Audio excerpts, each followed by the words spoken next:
दोस्तों आजकल लोग चंद सदग्रंथों को पढ़कर अपने आप को विद्वान समझने लगते हैं। ऐसा ही एक व्यक्ति है विशाल चौरसिया, जो हाइपर रिक्वेस्ट नाम से एक चैनल चलाता है, लेकिन वास्तव में ये हाइपर कंफ्यूज्ड व्यक्ति है। इसने संत रामपाल जी पर जितनी भी बातें बोली है सारी की सारी मनगढ़ंत है, और इसने जितने भी प्रमाण दिखाए हैं जो संत रामपाल जी महाराज पर एलिगेशंस लगाए हैं वो इसकी बौखलाहट है, क्योंकि संत रामपाल जी ने इसके जो आराध्य हैं, पूजनीय हैं, उनको बहुत बुरी तरीके से लताड़ा था, और हम आगे इसके बारे में डिटेल में बात करेंगे। साथ में इसने जो संत रामपाल जी महाराज पर गलत एलिगेशंस लगाए हैं और बहुत ढेर सारी इसने जो झूठी बातें बोली है उस पर भी हम बात करेंगे। दोस्तों वीडियो बेशक थोड़ा सा लंबा है, लेकिन बहुत सारी जानकारी आपको डिटेल में मिलेगी, प्रमाणित मिलेगी, तो वीडियो को अंत तक जरूर देखें। दोस्तों इसकी ऑडियंस जो है, जो इसको फॉलो करते हैं लोग, वो तो ये समझ बैठे थे कि भाई ये तो बड़ा ही एजुकेटेड व्यक्ति है, शास्त्रों की बड़ी ही समझ है इसको, धर्मों की बड़ी ही समझ है, और इसी तरीके से ये वीडियो भी बनाता है, कई सालों से लगा है, लेकिन इसको सदग्रंथों की ABCD तक नहीं पता।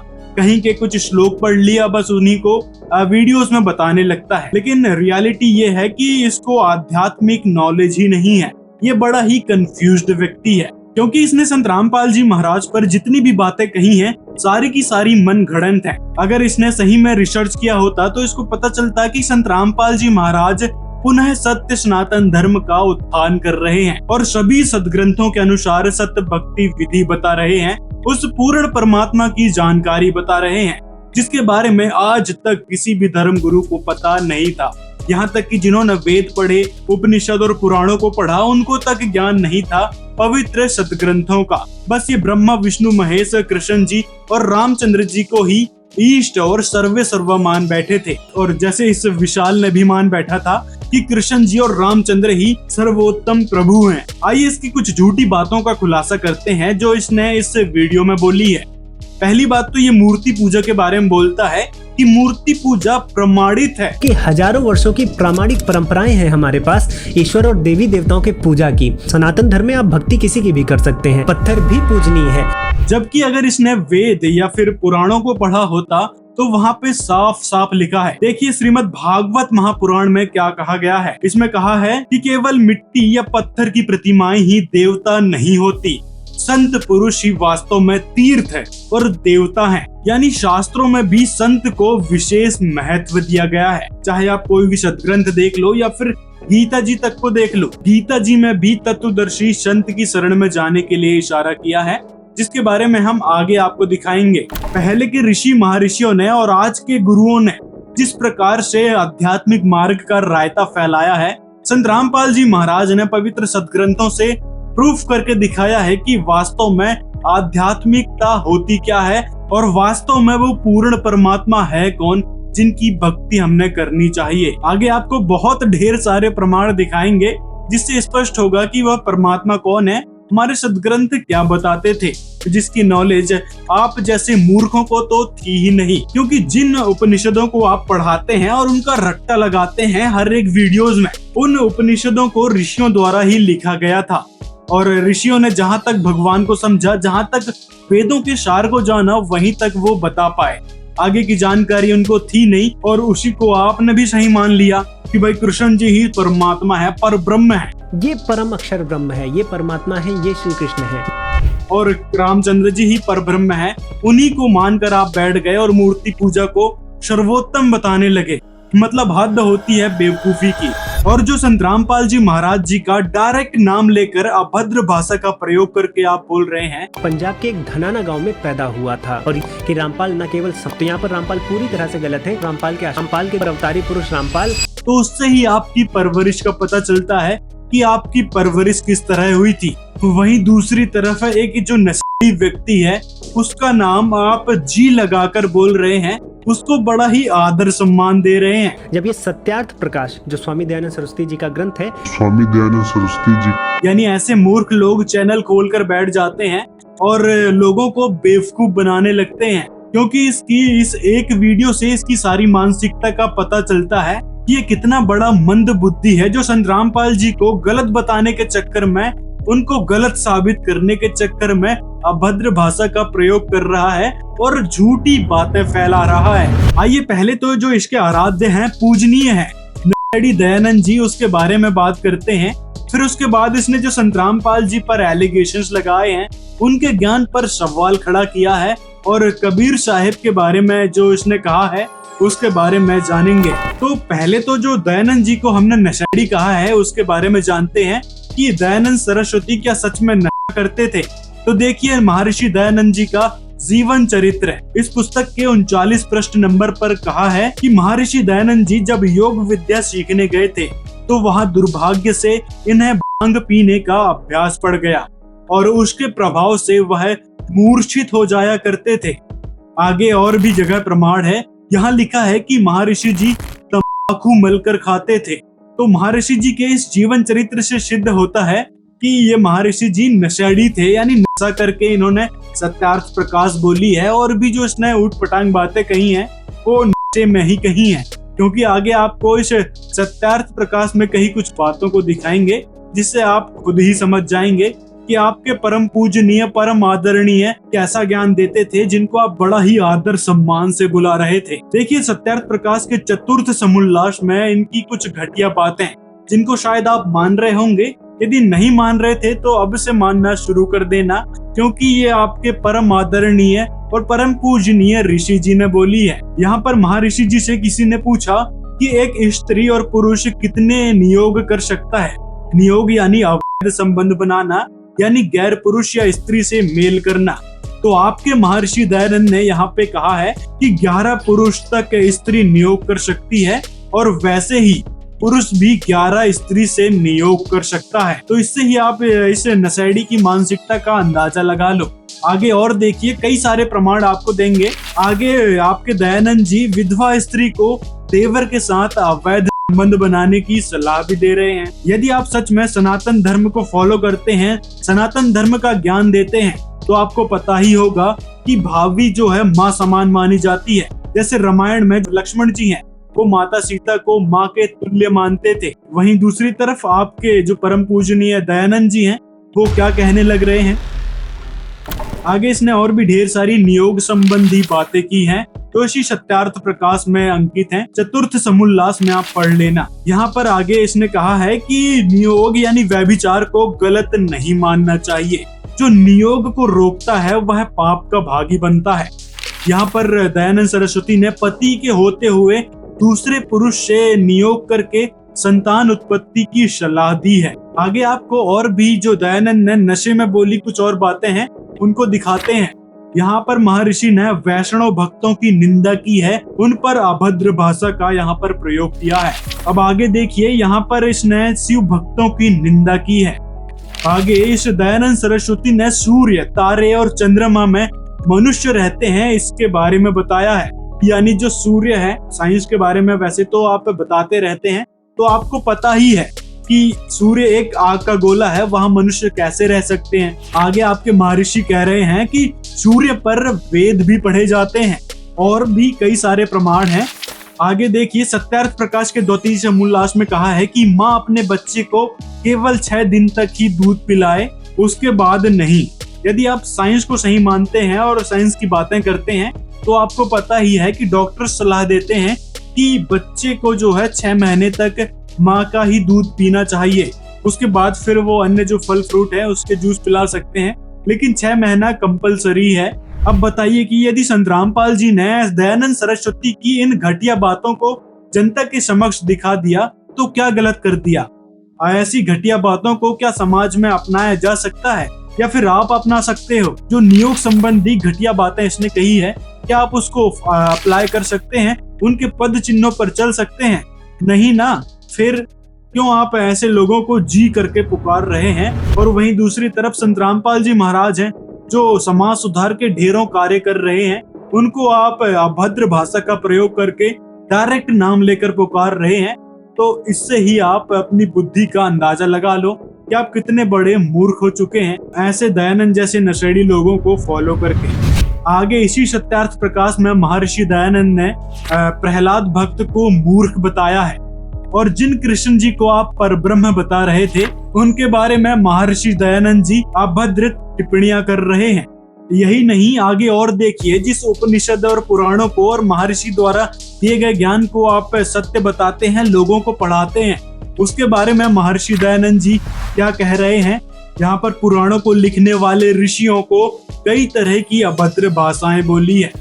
आगे इन्होंने गरुड़ पुराण को मानने वालों को भी ये शब्द कहे हैं।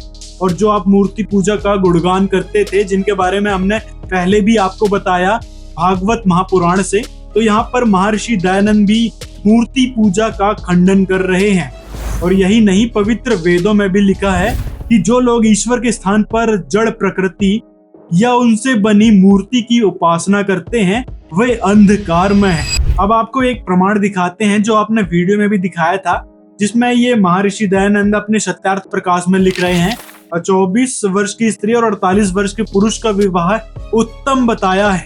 तो इससे ही आप समझ लो, यदि आपके घर परिवार में कोई स्त्री है 24 वर्ष की है और वो शादी लायक हो गई है, तो क्या आप 48 वर्ष के पुरुष के साथ उसका विवाह करवाएंगे? कदापि नहीं। और दयानंद की ये कही बात आपने वीडियो में भी दिखाई थी, लेकिन कुछ टीका टिप्पणी नहीं की। कारण था कि आप जिनको परम पूजनीय आदरणीय मानते हैं उनके ये शब्द कैसे हो सकते हैं, विश्वास ही नहीं हो रहा था। लेकिन अब तो करना ही पड़ेगा, या तो सत्यार्थ प्रकाश खोल के पढ़ लो, हमने जो प्रमाण दिखाए हैं वो ऑथेंटिक है नहीं है वो भी मिलान कर लो। कबीर साहिब जी कहते हैं कि गुरु बिन काहू न पाया ज्ञाना, ज्यों थोथा भुस चढ़े मूड किशाना, यानी गुरु के बिना ज्ञान नहीं हो सकता। आज के समय में जो तत्वदर्शी संत है वो ही तत्व ज्ञान यानी जो सदग्रंथों का सार है केवल तत्वदर्शी संत ही बता सकते हैं, जिसके बारे में गीता अध्याय 4 श्लोक 34 में बताया गया है कि यदि तू उस तत्व ज्ञान को प्राप्त करना चाहता है तो उस तत्वदर्शी संत की शरण में जा, जो उस तत्व ज्ञान का उपदेश करेंगे। आज के समय में जितने भी धर्म गुरु हैं या फिर जो सेल्फ स्टडी कर रहे हैं शास्त्रों की सब भ्रमित हैं, जिनको समझ ही नहीं आ रहा है कि पवित्र शास्त्रों में कहा क्या है।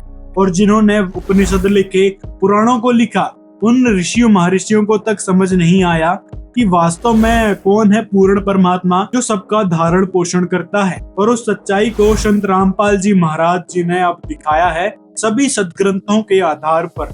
तो आज तो सब लोग ये सच्चाई मान रहे हैं, लेकिन आप जैसे कुछ ऐसे मूर्ख हैं जो सच्चाई को समझे बिना, सुने बिना और संत रामपाल जी को गलत बोलने लगते हैं, बिना रिसर्च किए हुए झूठी बातें लोगों तक फैलाने लगते हैं। तो संत रामपाल जी महाराज जी ने सत्यानाश प्रकाश से जो नशेड़ी दयानंद जी के द्वारा कही गई इन बातों को आर्य समाजियों तक बताया, तो आर्य समाजी बौखला उठे और संत रामपाल जी के आश्रम में हमला करवा दिया।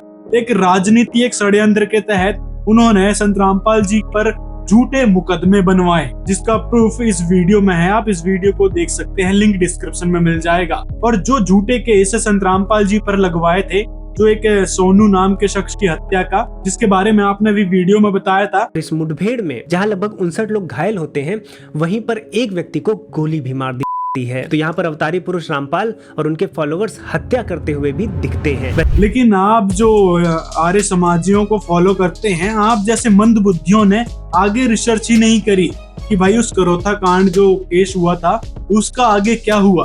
तो साल 2022 में दिसंबर में इस केस का फैसला आया और उसमें संत रामपाल जी बाइज्जत बरी हो चुके हैं। बहुत शुक्रिया दीपिका तमाम जानकारी के लिए। तो इस समय आपको बता दें एक बड़ा फैसला कोर्ट की ओर से आया है। 16 साल पहले हुआ था करोथा कांड, जिसमें एक शख्स की मौत हो गई थी, लेकिन फिलहाल कोर्ट ने रामपाल को बरी कर दिया है। यानी इससे ही आप समझ लो कि जो आर्य समाजियों ने संत रामपाल जी पर झूठे आरोप लगाए थे वह निराधार साबित हो चुके हैं। यानी जो सोनू नाम के शख्स की हत्या हुई थी वो आर्य समाजियों के द्वारा ही चलाई गई बंदूक से हुई थी, न कि संत रामपाल जी के भक्तों ने हमला किया था। ये बात कोर्ट में साबित हो चुकी है साल 2022 में। आने वाले भक्तों को पीटा, बहन बेटियों के साथ बदतमीजियां की और पुलिस वहां साथ खड़ी थी, क्योंकि हरियाणा का जो मुख्यमंत्री है श्री भूपेंद्र सिंह, ये भी आर्य समाजी है। इन सब को इन्होंने भ्रमित किया आचार्यों ने, जनता को भी मुख्यमंत्री को भी, कि आश्रम के अंदर बहुत बुरा कर्म होता है। और 3 दिन तक वहां सत्संग के लिए उपस्थित भक्तों को वो परेशानी दी उसको याद करके कलेजा मुंह को आता है। यहाँ आश्रम के अंदर नवजात शिशु, रोगी व्यक्ति, बूढ़े, बुजुर्ग आते हैं, तो उन दुष्ट लोगों ने आर्य समाज के अंदर कुछ पद प्राप्त हैं, जो प्रवक्ता हैं, आचार्य हैं, वो अब भी इस सत्य को आंखों देखकर भी ना स्वीकार करना चाहते हैं और न ही समाज को करने देना चाहते हैं, जिसके परिणाम स्वरूप इन्होंने क्रोथा कांड करवाया। सतलोक आश्रम क्रोथा को चारों तरफ से गिरवा दिया इन अपने अनुयायियों से झूठ बोलकर। और जो बात कर रहे थे आप बरवाला कांड की, तो बरवाला कांड की जो आपने वीडियो फुटेज दिखाई है जहाँ पे कैमरामैन को मारा जा रहा है, तो उससे ही आप समझ लो कि जो मीडिया कर्मी है उनको ही पुलिस वाले मार रहे हैं। क्यों? क्योंकि वहाँ पे जो बातें चल रही है, जो कार्यवाही चल रही है, जो भक्तों के ऊपर प्रहार किए जा रहे हैं, आंसू गैस दागे जा रहे हैं, ठंडे पानी की बौछार की जा रही है, वो जनता के सामने ना आ जाए। इसी कारण कई सारे कैमरे तोड़े गए थे मीडिया वालों के, पुलिस के द्वारा, न कि संत रामपाल जी के भक्तों के द्वारा। लेकिन इनके पास ऐसे फॉलोअर्स थे जो कहीं भी लड़ने मरने के लिए तैयार थे। संत रामपाल जी के भक्तों ने किसी पर भी हाथ नहीं उठाया, क्योंकि संत रामपाल जी ये सब शिक्षा देते ही नहीं है। आप मार खा लो लेकिन किसी को मारो नहीं, ऐसी सीख संत रामपाल जी अपने सत्संगों में देते हैं और सभी भक्त उनको अप्लाई भी करते हैं। हमारे संत रामपाल महाराज ने हमारे को शिक्षा दी है कि किसी के ऊपर हाथ नहीं उठाना, आप पीटते रहो, किसी को ना पीटो, ना किसी को मारो। अगर हमारे गुरु जी भी औरों की तरह हमें ये ज्ञान देते कि जैसा को करता उसके साथ वैसा व्यवहार करो, तो आज या तो ये रहते या हम रहते। ये सत्य है। हमारे बहन बेटियों को कौन सहन करेगा भाई? कौन सहन करेगा? हमारा कोई माँ बहन को पिटते हुआ कैसे देखेगा? कोई भाई अपनी बहन को कैसे पिटते देखा? कोई बेटा अपनी माँ को कैसे पिटते देखेगा? कोई बाप अपने बच्चे को कैसे पिटता देखेगा? कोई बच्चा अपने बाप को कैसे पिटता देखेगा? ये कहाँ का न्याय? कहाँ का न्याय है? ये एक प्रशासन है या हमारे सिर पर जो है तलवार है? क्या है ये? आप इस वीडियो को देख सकते हैं जिसमें पुलिस द्वारा की गई दर्दनाक कार्रवाई का मंजर छुपा है। लिंक डिस्क्रिप्शन में मिल जाएगा, इसको भी आप जरूर देखें। और संत रामपाल जी के शिष्य जो आप दिखाने लग रहे हैं कमांडोज बनके, वो कमांडो नहीं है, वहाँ पे वो विरोध प्रदर्शन कर रहे हैं कि संत रामपाल जी पर जो 2006 में करोथा कांड में केस लगाया था उसकी निष्पक्ष सीबीआई से जांच करो, इस बात की मांग कर रहे थे। लेकिन न्याय और सरकार क्या कर रही थी? ना ही सीबीआई जांच करवा रही थी, बस तारीखों पे तारीख देती जा रही थी, उनको बुलाती जा रही थी। ये बात झूठी जो है मीडिया के द्वारा फैलाई गई थी, क्योंकि वहां पर मीडिया पर एक दबाव बनाया गया था कि भाई अब यदि यहाँ की कवरेज दिखाना चाहते हैं तो हम जो कहें वो ही दिखाओ। तो मीडिया वालों ने जितनी भी खबर छापी, जितने भी वीडियोस आपने देखे होंगे, वो सब पुलिस वालों के द्वारा ही मीडिया वालों को दिखाने के लिए बोले गए थे, ना कि उन्होंने कोई वास्तविकता दिखाई। और जो वास्तविकता दिखा रहे थे उनके कैमरे तोड़ दिए जाते थे। इसीलिए सब ने झूठी खबर फैलाई है, जिनके आर्टिकल आप दिखाने भी लग रहे हैं। और कोर्ट में उनके परिजन भी चिल्ला चिल्ला कर कहते रहे जो इनके परिजनों की मौत हुई है उसका कारण पुलिस वाले हैं। शिकायतकर्ता ही मना कर रहे हैं कि हमने ऐसी कोई एफआईआर नहीं दी थी। पुलिस वालों ने कोरे कागज पे साइन करा के ये मनगढ़ंत कहानी बनाई थी और संत रामपाल जी पर झूठा आरोप लगाया था। उनकी मौत पुलिस वालों के कारण हुई है। जो पुलिस कार्रवाई पुलिस ने की है आश्रम के ऊपर है, उसकी वजह से ही मेरी माँ की मौत। सबसे अहम बात शिवपाल ने बताया कि मेरी पत्नी की असली कातिल हरियाणा सरकार और पुलिस है। मेरी पत्नी संत रामपाल जी मेरे गुरुजी ने नहीं की है, मेरी पत्नी की पुलिस वालों ने की है। हरियाणा पुलिस पर सनसनीखेज खुलासा करते हुए शिवपाल ने कहा कि पुलिस ने अंधाधुंध आंसू गैस के गोले और लाठियों से मेरी पत्नी की मैं कैसे विश्वास करूंगा इस देश के उस फैसले के ऊपर जो फैसला देते हैं कि जिन पुलिस वालों ने मेरी पत्नी सरिता की और उन पुलिस वालों पे कब फैसला आएगा जिन्होंने मेरे सामने की, उन पे मैं देश के कानून पे कैसे विश्वास करूंगा। शिवपाल का कहना है कि पुलिस की बेहद क्रूर कार्रवाई के कारण सब हत्या हुई है। मेरी पत्नी की हत्या पुलिस वालों ने की है और वो बात न बता के मुझे ही उल्टा बदनाम कर दिया। तो बताओ मेरा हृदय कैसे विश्वास करेगा? बताओ जब मेरी हृदय की बात नहीं सुनी जा रही है मैं क्या करूं? ऐसे ऐसे कई सारे वीडियो है जिसका लिंक आपको डिस्क्रिप्शन में मिल जाएगा, या फिर आप यूट्यूब में सर्च कर लेना बरवाला कांड घटना 2014। आपको कई सारे वीडियोस मिल जाएंगे जो रियलिटी और सीसीटीवी वाले हैं, ना कि किसी ने मनगढ़ंत तरीके से बना दिए हैं। आप उनको भी जरूर देखना। अब पोल खोलते हैं इस मूर्ख विशाल यानी हाइपर कंफ्यूज्ड व्यक्ति की कि इसको किस प्रकार का ज्ञान था, ये कैसे लोगों को कंफ्यूज करने में तुला हुआ है। संत रामपाल जी द्वारा बताए गए प्रमाणित ज्ञान को खारिज करते हुए इसने कृष्ण जी को पर ब्रह्म बताने की कोशिश करी है। लेकिन इन दोनों में श्री कृष्ण हैं, इन दोनों की वजह से ये दोनों चीजें चल रही हैं। तो वहीं आपके जो परम पूजनीय नरसड़ी दयानंद जी हैं, वो कृष्ण जी और विष्णु जी को भला बुरा कहने लग रहे हैं अपने ग्रंथ सत्यार्थ प्रकाश में। मतलब आप यहीं से समझ लो कि आप किस प्रकार से कंफ्यूज हुए पड़े हो कि किसको फॉलो करें, किसको परब्रह्म बताएं, किसको नहीं।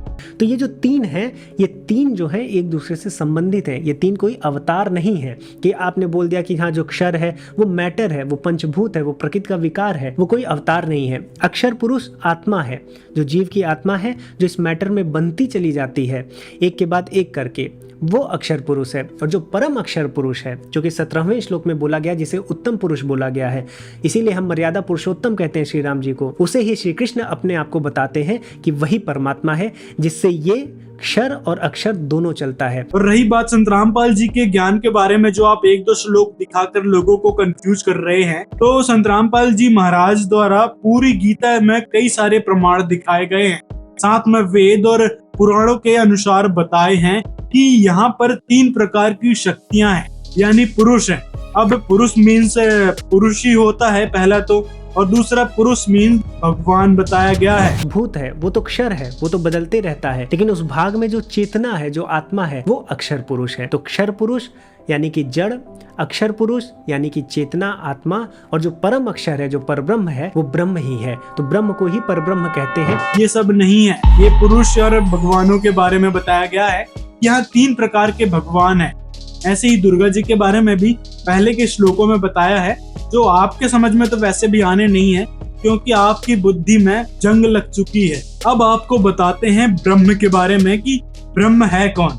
ब्रह्म का नाम आपने वीडियो में तो ले लिया, तो पहले ब्रह्म के बारे में जान लो, जिसके बारे में आज तक किसी को पता नहीं चला। चाहे आपके पहले के ऋषि महर्षि देख लो या फिर आज के धर्मगुरु देख लो, किसी को ब्रह्म का नॉलेज ही नहीं है। कोई उसको निराकार बताता है, कोई साकार बताता है, कोई उसको ब्रह्मा विष्णु महेश को ही ब्रह्म बताने लगता है। तो यानी ये अपनी मूर्खता का प्रदर्शन यहीं पे कर देते हैं। अब आगे देखिए, संत रामपाल जी ने इस गूढ़ रहस्य को उजागर किया है। अब गीता जी अध्याय नंबर 8 के श्लोक नंबर 16 में कहा कि ब्रह्मलोक पर्यंत भी सभी जन्म मृत्यु में है, पुनरावृत्ति के अंदर है। अब दास ने जो वर्बली बोला है, इसको प्रमाणित करने के लिए इसमें दिखाना पड़ेगा, नहीं तो इस वर्बली को कोई नहीं मानेगा, और इसमें देखने के बाद पुण्यात्मा अवश्य मान जाते हैं। अब देखिएगा, ये 7वां स्कंद 562 पृष्ठ पे, और ये संक्षिप्त देवी भागवत।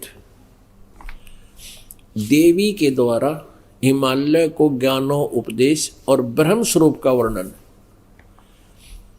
श्री देवी जी कहने लगी, पर्वतराज अब हम यहां से लेंगे, उस ब्रह्म का क्या स्वरूप है यह बतलाया जाता है, जो प्रकाश रूप सबके अत्यंत समीप में स्थित हृदय रूप गुहा में स्थित होने के कारण गुहाचर नाम से प्रसिद्ध है, महान पद अर्थात परम प्राप्य है। वह समस्त प्रजा के ज्ञान से परे है, किसी की बुद्धि में आने वाला नहीं है, यह तुम जानो। जो परम प्रकाश रूप है, जो सूक्ष्म से भी अत्यंत सूक्ष्म है, जिसमें संपूर्ण लोक और उन लोकों में निवास करने वाले प्राणी स्थित हैं, वही यह अक्षर ब्रह्म है।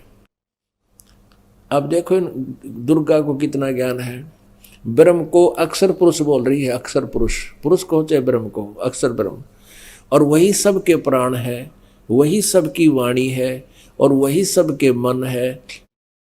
वह परम सत्य और अमृत अविनाशी तत्व है।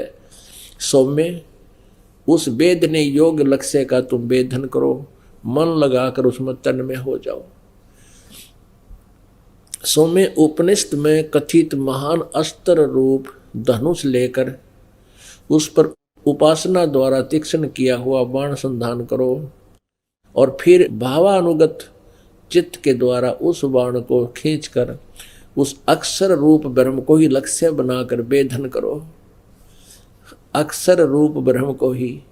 और मंत्र बता रही है फिर, ओम धनुष है प्रणव, ओम धनुष है जीवात्मा बाण है, ब्रह्म को उसका लक्ष्य कहा जाता है। यानी जीवात्मा जीव जो है ओम का जाप करे, ब्रह्म प्राप्ति उद्देश्य हो, उस एकमात्र परमात्मा को ही जाने, दूसरी सब बातों को छोड़ दे। यानी कोई साधना नहीं करनी, मेरी भी नहीं करनी, सब छोड़ दे। ये देखो उस हृदय में विविध रूप में प्रकट होने वाला परब्रह्म संचरण करता है, अंतर्यामी रूप से वर्तमान है। यहाँ परब्रह्म कह रहे हैं, किता अक्षर ब्रह्म कह रहे हैं, फिर ब्रह्म की साधना बता रही है। ये देखो ओम ओम ओम का नाम जप है और ब्रह्म उद्देश्य हो। अब है किसी को ज्ञान दुर्गा के, कभी अक्षर ब्रह्म कह रही है, कभी उसको ब्रह्म कह रही है, कभी फिर परब्रह्म लिख रही है।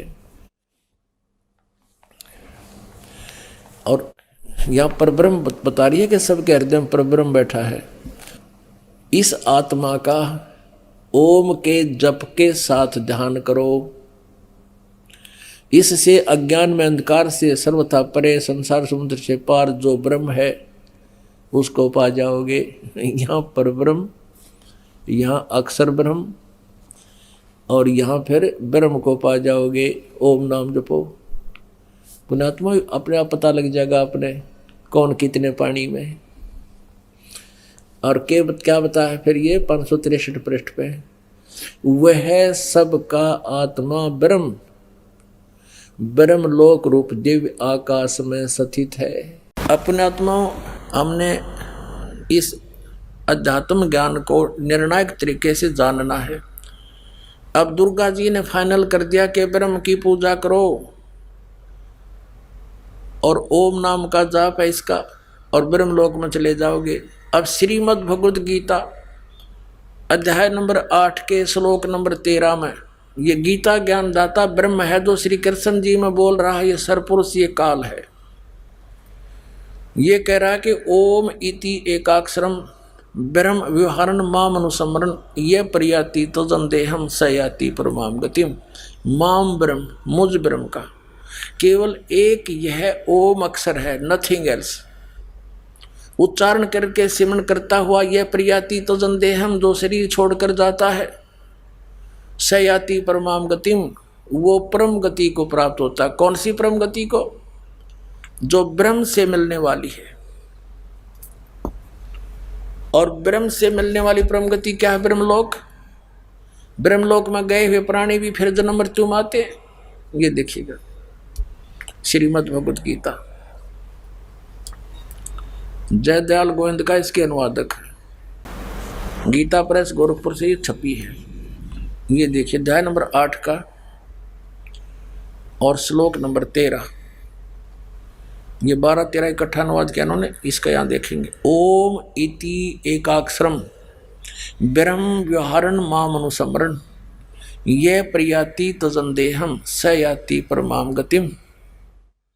इसका अर्थ सीधा सा बनता है माम ब्रह्म, मुझ ब्रह्म का।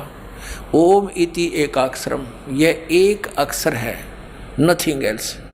और व्यवहारन अनुसमरण उच्चारण करके सेवन करता हुआ ये प्रयाति तजंदेहम सयाति परमाम गतिम जो शरीर छोड़कर जाता है वो परम गति को प्राप्त होता है। कौन सी परम गति को? ब्रह्म की प्राप्ति होगी। इन्होंने यहाँ से अनुवाद किया इसका। जो पुरुष ओम इस एक अक्षर व ब्रह्म को उच्चारण करता हुआ और उसके अर्थ स्वरूप मुझ निर्गुण ब्रह्म का चिंतन करता हुआ शरीर त्याग कर जाता हुआ पुरुष परम गति को प्राप्त होता है। अब यहाँ देखो 8वें अध्याय के 16वें श्लोक में, अब ओम जाप से ब्रह्म लोक प्राप्ति होगी। ओम नाम ब्रह्म का है। श्री देवी जी ने देवी पुराण में स्पष्ट कर दिया हिमालय को कि ओम नाम का जाप करो और ब्रह्म प्राप्ति का उद्देश्य रखो, तुम्हारा कल्याण हो। अब उसको पा जाओगे, वो कहाँ रहता? ब्रह्मलोक में। अब गीता क्या बताती है? गीता जो है, श्रीमद् भगवत गीता, पवित्र चारों वेदों का निष्कर्ष है। और उसमें क्या लिखा है? वेद क्या बताते हैं? देखिएगा, 8वां अध्याय का 16वां श्लोक है। हे अर्जुन, ब्रह्मलोक पर्यंत सब लोग पुनरावृत्ति में है। अब पुनरावृत्ति को एक स्टार लगा रखा है उन्होंने, इसका यहां विश्लेषण किया है। इसमें क्या बताया है कि अर्थात जिनको प्राप्त होकर पीछे संसार में आना पड़े, ऐसे यानी सभी लोग पुनरावृत्ति में है। वहां गए हुए प्राणी भी जन्म मृत्यु में पुनः आते हैं, पूर्ण मोक्ष नहीं होता। यह इन्होंने अनुवाद गलत कर दिया कि परंतु कुंती पुत्र मुझे प्राप्त होकर पुनर्जन्म नहीं होता। ये गलत किया है अनुवाद। देखो, यदि इसका अर्थ ये माने जो इन्होंने किया है, तो फिर ये अन्य कई मंत्र व्यर्थ हो जाते हैं। जैसे गीता अध्याय नंबर 4 के श्लोक नंबर 5 और 9 में गीता ज्ञानदाता कहता, अर्जुन तेरे और मेरे बहुत जन्म हो चुके हैं, तू नहीं जानता, मैं जानता हूँ। दूसरे अध्याय के 12वें श्लोक में कहता, अर्जुन ये राजा लोग तू और मैं पहले भी जन्मे थे, आगे भी जन्मते रहेंगे। गीता अध्याय नंबर 10 के श्लोक नंबर 2 में कहा कि अर्जुन मेरी उत्पत्ति को ये ऋषि मैं ऋषि नहीं जानते हैं। अब रही बात ओम मंत्र की शक्तियों की, तो पहले आप ओम मंत्र की उत्पत्ति को समझ लीजिए कि ओम मंत्र की उत्पत्ति कैसे हुई थी। यहाँ पर देखिए, शिव महापुराण पृष्ठ 46 में यह ब्रह्म स्वयं कह रहा है कि सबसे पहले मेरे मुख से ओम प्रकट हुआ, जो मेरे स्वरूप का बोध कराने वाला है। ओमकार वाचक है और मैं वाच्य हूँ, यह मेरा स्वरूप ही है। प्रतिदिन ओम का निरंतर स्मरण करने से मेरा ही सदा स्मरण होता है। मेरे उत्तरवर्ती मुख से आकार का, पश्चिमवर्ती मुख से उकार का, दक्षिणवर्ती मुख से मकार का, पूर्ववर्ती मुख से बिंदु का तथा मध्यवर्ती मुख से नाद का प्रकाट्य हुआ। इस प्रकार 5 अवयवों से युक्त ओमकार का विस्तार हुआ। इन सभी अवयवों से एकीभूत होकर वह प्रणव ओम नामक एक अक्षर हो गया। तो यहाँ से सिद्ध होता है कि ओम जो है ब्रह्म का मंत्र है और इस प्रकार इसकी उत्पत्ति हुई है। जब उत्पत्ति हुई है तो नाश तो होना ही है, यानी चाहे ओम का कह लो चाहे ब्रह्म का यानी क्षर पुरुष का कह लो, नाश तो वैसे भी होना है, क्योंकि शिव महापुराण में ये शब्द ब्रह्म नहीं कहे हैं कि ओम मंत्र की जो है इस प्रकार से उत्पत्ति हुई है। और आप इस मंत्र के बारे में पता नहीं कहाँ कहाँ के उदाहरण देके समझाने लगे कि ओम ये है, ओम वो है, उपनिषदों में ये लिखा है। ओम महाबीज मंत्र है। ओम को क्षर नहीं कह सकते, ओम का कभी क्षरण नहीं होता। ओम अक्षर है जिसका क्षरण ना हो सके, और ओम संपूर्ण ब्रह्म का द्योतक है। यदि आप प्रश्न उपनिषद में जाएंगे तो ओम को बताया गया है। प्रश्न उपनिषद के 5वें प्रश्न के प्रथम मंत्र में जाएंगे तो ओम को ब्रह्म और परब्रह्म दोनों बोला गया है। ओम से कुछ भी अछूता नहीं है। यदि आप एक बार ओम बोल देते हैं तो आप जितनी भी चीजें हैं, चाहे वो जड़ हो, चेतन हो, ईश्वर हो, पर ब्रह्म हो, ब्रह्म हो, सब कुछ ओम में है। ओम का क्षरण नहीं हो सकता, वैसे ही जैसे एनर्जी का क्षरण नहीं होता। यदि ओम के विषय में आपको जानना हो तो सबसे प्रामाणिक ग्रंथ है मांडुक्य उपनिषद। मांडुक्य उपनिषद में तो ओम पर विधिवत चर्चा हुई है। अरे भाई, उपनिषद जो है ऋषियों द्वारा दत्त है। ऋषियों को जितना ज्ञान हुआ ऋषियों ने बता दिया। अब ओम मंत्र से जो है ब्रह्म लोक प्राप्ति होती है, जो स्वर्ग से भी ऊपर का है ब्रह्म लोक। इन ऋषि महर्षियों ने उस परम तत्व की बात भी की है जो ओम से भी ऊपर है। और आपकी भोली भाली ऑडियंस बस इस बात को ही मान बैठी कि वाह भाई क्या ज्ञान सुनाया आपने, संत रामपाल जी के बारे में आपने सच्चाई दिखा दी। अरे भाई, इसने आपको बेवकूफ बनाया है। संत रामपाल जी पर इसने ठीक से रिसर्च ही नहीं करी। गूगल में 1-2 शब्द देख लिए, ज्ञान गंगा पुस्तक के 1-2 प्रकरण को पढ़ लिया, उसी से आपको वीडियो से समझाने लगा। और जिन ऋषि महर्षियों द्वारा दिए गए उपनिषदों को आप ऑथेंटिक मान बैठे हैं, पुराणों को ऑथेंटिक मान बैठे हैं, तो देखिए आपके ऋषि महर्षियों ने ही क्या कहा है पुराणों में। यहाँ पर कहा गया है, ऋषियों ने संसार में अपने मार्ग प्रकट किए, किंतु वे सभी कष्ट साध्य हैं, प्रायः स्वर्ग की ही प्राप्ति कराने वाले हैं।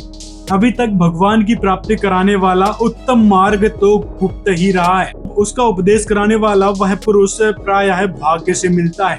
और इस समय वह संत रामपाल जी महाराज हैं, जो उस पूर्ण परमात्मा की जानकारी देने लग रहे हैं, जिसके बारे में आपके जो ऋषि महर्षि हैं उनको तक नहीं पता था, जो ओम मंत्र का गुणगान कर बैठे, जिनको ब्रह्म की तक जानकारी नहीं थी। अब वास्तव में संत रामपाल जी ने बताया है ब्रह्म, पर ब्रह्म और परम अक्षर ब्रह्म के बारे में। आगे इसी भागवत पुराण के चतुर्थ स्कंद में कहा है कि हे ब्राह्मण, मैं विष्णु हूँ, मैं ब्रह्मा हूँ, मैं शिव हूँ। इसी अभिमान से मोहित होकर हम लोग उस सनातन परम तत्व को नहीं पहचान पाते। तो जहाँ पे आप श्री कृष्ण जी यानी जो विष्णु अवतार श्री कृष्ण जी रामचंद्र जी हैं, उनको सर्वोत्तम परब्रह्म बताने लग रहे हैं, तो यहाँ पे विष्णु जी खुद ही कह रहे हैं कि हम उस परम तत्व को नहीं जानते। यानी जिनके ग्रंथ है और यानी उपनिषदों के भरोसे आप कृष्ण जी को सर्वोत्तम बताने लग रहे थे, उनको तक उस परम अक्षर ब्रह्म यानी पूर्ण परमात्मा की जानकारी नहीं मिल पाई, जो इन ब्रह्मा विष्णु महेश दुर्गा जी और ब्रह्म से अलग है। वह सच्चिदानंद घन ब्रह्म है, जिसकी शरण में जाने के लिए श्री कृष्ण जी गीता अध्याय 18 श्लोक 62 और 66 में कह रहे हैं। गीता अध्याय 15 श्लोक 16 और 17 को तो आपने दिखा दिया कि यहाँ पे क्षर पुरुष अक्षर पुरुष की बात कही गई है और परम अक्षर पुरुष की बात कही गई है। तो क्षर अक्षर परम अक्षर, 3 तरह के पुरुष, 3 तरह के प्रभुओं भगवान की बात की गई, अवतार की बात की गई है। उसके बाद आपने कहा था कि संत रामपाल जी जो है गीता अध्याय 15 का श्लोक 18 क्यों नहीं दिखाते, जहाँ पे श्री कृष्ण जी अपने आप को परमात्मा बताने लग रहे हैं। परम अक्षर पुरुष श्री कृष्ण जी हैं, क्योंकि यदि आप एक श्लोक आगे जाते तो आपका बिजनेस चौपट हो जाता। एक श्लोक आगे ही श्री कृष्ण स्वयं कहते हैं कि मैं क्षर और अक्षर दोनों से परे हूँ, मैं परम अक्षर पुरुष हूँ, मैं पुरुषोत्तम हूँ। तो इस श्लोक के बारे में आप नहीं बात करेंगे, क्योंकि यहाँ पर तो बता ही दिया कि मैं अक्षर नहीं हूँ। रामपाल क्षर पुरुष में श्री कृष्ण को रखते हैं, श्री कृष्ण चंद कहते हैं, श्री राम चंद कहते हैं, और भगवत गीता में श्री कृष्ण स्वयं कह रहे हैं कि मैं परम अक्षर पुरुष हूँ, जिसको आप कबीरदास कह रहे हैं। तो आप सेलेक्टिव श्लोकों को उठाकर मनगढ़ंत रूप से बताते हैं। तो सुनिए संत रामपाल जी का यह वीडियो, जहाँ पे खुद संत रामपाल जी बता रहे हैं इस गीता अध्याय 15 श्लोक 18 के विषय में। यानी आपने ठीक से रिसर्च भी नहीं करी और लोगों को आप यहाँ पे गुमराह कर रहे हो, बेवकूफ बना रहे हो, और भोले वाले लोग हो भी रहे हैं। अब भाई आप इससे ही समझ जाओ कि ये जो कंफ्यूज्ड व्यक्ति है आपको गुमराही कर रहा है, ना ही आपको सच बता रहा है। सुनिए यह वीडियो। अब यहाँ गीता जी अध्याय नंबर 15 के श्लोक 16 में लिखा है कि इस संसार में सरपुरुष और अक्षर पुरुष ये 2 प्रकार के पुरुष हैं, प्रभु हैं, और इनके लोकों में ये स्वयं भी नाशवान और इनके अंतर्गत जितने प्राणी हैं उनके वो भी नाशवान, लेकिन जीव आत्मा किसी की नहीं मरती। उसके तुरंत बाद 70वें श्लोक में स्पष्ट किया है कि उत्तम पुरुष है तू अन्य परमात्मा इति उदाहरते, यह लोक धर्म अविश्य विवर्ती अवैश्वर है। वो उत्तम पुरुष तो कोई और है, वो परम अक्षर ब्रह्म है। वो इन ऊपर वाले 16वें श्लोक में वर्णित 15वें अध्याय के 16वें श्लोक में जो 2 पुरुष सरपुरुष और अक्षर पुरुष है उनसे न्यारा है, और वो ही तीनों लोकों में प्रवेश करके सबका धारण पोषण करता है। वो मूल रूपी परमात्मा है, जड़ है, जिससे सारे पेड़ को आहार प्राप्त होता है, और वो वास्तव में अविनाशी परमात्मा। अब गीता जी अध्याय नंबर 15 के श्लोक नंबर 18 में गीता ज्ञानदाता कहता है कि मुझे, क्योंकि मेरे अंतर्गत 21 ब्रह्मांड है, इसके अंतर्गत ब्रह्म के काल के सरपुरुष के, ये कहता है कि मुझे तो लोक वेद के आधार से पुरुषोत्तम कहते मान रखा हूँ, क्योंकि मेरे अंतर्गत जितने प्राणी हैं उनसे मैं उत्तम हूँ, उनसे तगड़ा हूँ, उनका कंट्रोलर हूँ। इसलिए लोक वेद मानी दंत कथा सुने सुनाए ज्ञान से, यानी इस भ्रमित ज्ञान से मुझे पुरुषोत्तम मानते हैं, कि इस कारण से कि मैं इन 21 ब्रह्मांड में जो इसके अंतर्गत प्राणी उनसे ये उत्तम है। लेकिन 15वें अध्याय के 17वें श्लोक में स्पष्ट कर दिया कि उत्तम पुरुष है तो परमात्मा इति उदाहरते, और ये अज्ञानी भ्रमित करते हैं समाज को। 18वें अध्याय के 62वें श्लोक के विषय में कि श्री कृष्ण जी अपने बारे में ही कह रहे हैं, नहीं, श्री कृष्ण जी तो बोल ही नहीं रहे गीता में। अब गीता जी अध्याय नंबर 7 के श्लोक नंबर 18 में गीता ज्ञानदाता अपनी साधना को भी अनुत्तम बता रहा है, इसलिए बता रहा है कि मेरी भी जन्म मृत्यु रहेगी और साधक की भी रहेगी। ये ज्ञानी आत्मा भले ही उद्धार हैं, समर्पित है परमात्मा को पाने के लिए, लेकिन ये तत्वदर्शी संत ना मिलने से, तत्व ज्ञान के अभाव से गीता ज्ञानदाता कहता है ये मेरे वाली अनुत्तम गति में ही आश्रित हैं, अश्रेष्ठ घटिया, मेरे वाली घटिया साधना में ही आश्रित है। इसलिए गीता जी अध्याय नंबर 7 के श्लोक नंबर 18 में गीता ज्ञानदाता अपनी साधना को भी अनुत्तम बताता है। इसलिए वो गीता जी अध्याय नंबर 18 के श्लोक नंबर 62 में कहता है कि तू सर्वभाव से उस परमेश्वर की शरण में जा, जिसकी कृपा से तू परम शांति को और सनातन परम धाम को प्राप्त होगा। गीता जी अध्याय नंबर 8 के श्लोक नंबर 7 में गीता ज्ञानदाता कहता है कि मेरी भक्ति करनी है तो युद्ध भी करना पड़ेगा, मेरी साधना कर और युद्ध भी कर। यहाँ शांति नाम की वस्तु नहीं है। इसलिए कहा 8वें अध्याय के 8, 9, 10 श्लोक में कि उस परम अक्षर ब्रह्म की साधना करनी है तो उसको प्राप्त होगा। उसको तत्वदर्शी संत उसकी साधना बताएंगे और उसके बाद फिर तेरी कभी जन्म मृत्यु नहीं होगी। इसलिए 18वें अध्याय के 62वें श्लोक में कहा कि सर्वभाव से तू उस परमेश्वर की शरण में जा, परम अक्षर ब्रह्म की शरण में जा, जिसकी कृपा से तू परम शांति को, वहाँ जाने के बाद फिर जन्म मृत्यु नहीं होगी। अब दोस्तों बात करते हैं कबीर साहब को लेकर, जो उसने वेदों में दिखाया था कि कबीर कहाँ से भगवान हो गया। कवि का अर्थ कवि होता है, ये कु धातु से बना है। वेदों में कबीर ढूंढना तो असंभव है, क्योंकि वेदों में कबीर नहीं मिलेंगे, लेकिन इनको मिल गए। कैसे मिल गए? वेदों में एक कवि ही शब्द बहुत बार आया है, और जब भी कवि ही शब्द विसर्ग के साथ किसी से संधि होती है तो बीच में रा की ध्वनि आती है, तो ये उसको दिखाकर कबीर बताते हैं। और कवि शब्द ऐसा नहीं है कि पहली बार आया है, ये वेदों में बहुत जगह पर है। और कवि शब्द की अगर आप संस्कृत में व्युत्पत्ति देखेंगे कि किस प्रकार से निरुक्त में कवि के बारे में बताया गया है, तो ये कु धातु से आता है। कु धातु का अर्थ होता है कहने वाला, शब्द बोलने वाला, शब्द का निर्माण करने वाला। और आकाश को भी बोला गया है, क्योंकि आकाश की जो तन्मात्रा है वो शब्द है। यानी जो आकाश जैसा व्याप्त हो, जो सर्वज्ञ हो, जिसको सब कुछ पता हो, उसे हम कवि कहते हैं। पहले तो आप ये समझो, संत रामपाल जी बताते हैं कि वेद पहले आए या फिर व्याकरण। ऑब्वियसली वेद पहले आए, क्योंकि वेद जो है परमात्मा दत्त है, और ऋषि परमात्मा के ज्ञान को ये ऋषि महर्षि धीरे धीरे समझते रहे, और संस्कृत पहले प्रचलित ही हो चुकी थी, तो वेदों के कारण ही संस्कृत भाषा प्रचलित हुई। बाद में इनकी व्याकरण बना दी गई, लोगों को समझाने के लिए, समझने के लिए, जैसे भी कहें। तो व्याकरण बाद में बनाई गई है, पहले परमात्मा के द्वारा वेद बोले गए हैं, जो संस्कृत भाषा में ही थे, सबको पता है। और वेद की उत्पत्ति कैसे हुई, ये कैसे आए, इसके बारे में आपको यह वीडियो देखना पड़ेगा। सृष्टि रचना में आपको संपूर्ण जानकारी मिलेगी ब्रह्मा विष्णु महेश की, ब्रह्म परब्रह्म परम अक्षर ब्रह्म और वेदों की, कि किस प्रकार ये वेद आए और ये सभी देवता किस प्रकार बने, सृष्टि की उत्पत्ति कैसे हुई, बहुत सारी जानकारी मिलेगी। लिंक डिस्क्रिप्शन में है, इस वीडियो को जरूर देखें। अब आपको दिखाते हैं वेद के कुछ मंत्र, जहाँ पर परमात्मा के बारे में बताया गया है। देखिए ऋग्वेद मंडल 9 सूक्त 94 मंत्र 1, मतलब कि यहाँ पे जो कवि शब्द है, वहाँ कवियों की तरह आचरण करता हुआ परमात्मा के बारे में बताया गया है। इस श्लोक में तो महर्षि जी सही कर गए, यानी ये दयानंद सरस्वती द्वारा ही अनुवादित वेद हम आपको दिखा रहे हैं। यहाँ पर जो कवि है उसका अर्थ इसने कवि ही किया है, कि कवियों की तरह वह परमात्मा आचरण करता है। अब आप ये बताइए कि कवि ऐसा कौन हुआ है जो परमात्मा की तरह आचरण करता था, परमात्मा की तरह ज्ञान दिया करता था? ऐसा कोई कवि नहीं है जिसने बहुत सारी ऐसी लीलाएं करी है। वेदों में लिखा है कि परमात्मा सहशरीर आते हैं और कवारी गायों का दूध पीते हैं। तो ऐसी जो लीला जिसने करी, तो वही परमात्मा है, वही कवि परमात्मा है। और कवियों का उदाहरण दिखा दो जिन्होंने इस प्रकार की लीला करी हो कि सहशरीर आए हों। जैसे कबीर जी सहशरीर कमल के फूल पर आए थे, उन्होंने अपना ज्ञान दिया था, पाखंडवाद का विरोध किया था। उसके बाद उनकी परवरिश की लीला कवारी गाय से हुई थी। बहुत सारी लीलाएं उन्होंने करी थी। तो हम यहाँ पर कवि का अर्थ सिद्ध करना चाह रहे हैं।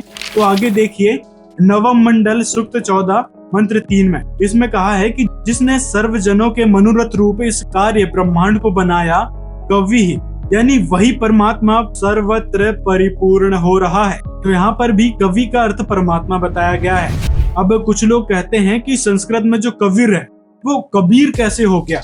तो देखिए आगे हम आपको प्रमाण इसके बारे में भी दिखा देते हैं। एक अगस्त संहिता नाम की पुस्तक है, जहाँ पर रामानंदाचार्य और कबीर जी के बारे में लिखा है, और भी कई सारे भक्तों के विषय में लिखा है। तो इसमें यहाँ पर लिखा है कबीरस्तु, तो यहाँ पे इसका अर्थ किया गया है कबीरस्तु का अर्थ इन्होंने कबीर किया है। अब बताओ, इस व्याकरण और जो दयानंद सरस्वती द्वारा अनुवादित जो कवि को परमात्मा उन्होंने बताया है, इस व्याकरण के तहत कबीर जो है कबीर बन गया, यानी कवि जो है परमात्मा बन गया। तो इसी प्रकार कबीर का अर्थ कबीर होता है, इस संस्कृत के इस श्लोक से सिद्ध होता है। और आपके जो आराध्य दयानंद सरस्वती है, उन्होंने सत्यार्थ प्रकाश में यहाँ देव्र है वह उसको किस प्रकार देवर कर दिया, और देव्र उसको भी उन्होंने देवर किया, तो वो किस व्याकरण के तहत किया। तो यहीं से आप समझ लो कि जो वहाँ कवि शब्द है या कबीर शब्द है वह कवि के लिए कहा गया है, यानी जो कबीर देव जो लीला करते हैं उनके बारे में ही कहा गया है। इस अगस्त संहिता से सिद्ध होता है, साथ में आपके महर्षि दयानंद के सत्यार्थ प्रकाश से भी। तो कहने का मतलब है कि जहाँ जहाँ वेदों में कबीर या कवि शब्द आया है तो वह परमात्मा कबीर जी के बारे में ही बताया गया है, क्योंकि कबीर जी कहते हैं वेद मेरा भेद है, मैं ना वेदों माही, जौन वेद से मैं मिलूं ये वेद जानते नाही। यहाँ कबीर जी कहते हैं कि चारों वेदों में उनकी ही महिमा बताई गई है, लेकिन इन वेदों में वर्णित विधि से उनकी प्राप्ति नहीं हो सकती। वेदों में वर्णित विधि अधूरी है। जिस सूक्ष्म वेद यानी कबीर सागर में उनका ज्ञान चारों वेदों के ज्ञाता भी नहीं जानते। इसलिए आगे की वाणियों में कबीर जी ने कहा है कि गुरु बिन वेद पढ़े जो प्राणी, समझे न सारे रहे अज्ञानी। यहाँ पर कबीर जी ने गुरु की बहुत ही महिमा बताई है। ऐसे ही ढेरों दोहे कबीर जी के मिल जाएंगे जहाँ पर कबीर जी गुरु की महिमा गा रहे हैं कि गुरु के जरिए ही परमात्मा यानी कबीर जी को पाया जा सकता है, उस तत्व ज्ञान को प्राप्त किया जा सकता है। यही नहीं, वेदों में और आपके पुराणों में तक गुरु की महिमा गाई हुई है, संत की महिमा गाई गई है। देखिए भागवत महापुराण में कहा है कि श्री गुरुदेव की भक्ति के द्वारा साधक इन सभी दोषों पर सुगमता से विजय प्राप्त कर सकता है। हृदय में ज्ञान का दीपक जलाने वाले गुरुदेव साक्षात भगवान ही है। जो दुर्बुद्धि पुरुष उन्हें मनुष्य समझता है, उनका समस्त शास्त्र श्रवण हाथी के स्नान के समान व्यर्थ है। बड़े बड़े योगेश्वर जिनके चरण कमलों का अनुसंधान करते रहते हैं, प्रकृति और पुरुष के अधीश्वर वे स्वयं भगवान ही गुरुदेव के रूप में प्रकट हैं। इन्हें लोग भ्रम से मनुष्य समझते हैं। तो यहाँ पर जिनको आप मनुष्य समझ रहे थे, क्रिमिनल समझ रहे थे, वास्तव में वो ही असली गुरु हैं। गुरुदेव जिनके बारे में कहा गया है, जो परम तत्व की जानकारी देंगे, परमेश्वर की भक्ति विधि बता रहे हैं, परमेश्वर की जानकारी दे रहे हैं, जिनके बारे में ना आपके ऋषि महर्षियों को पता था जो पहले के थे।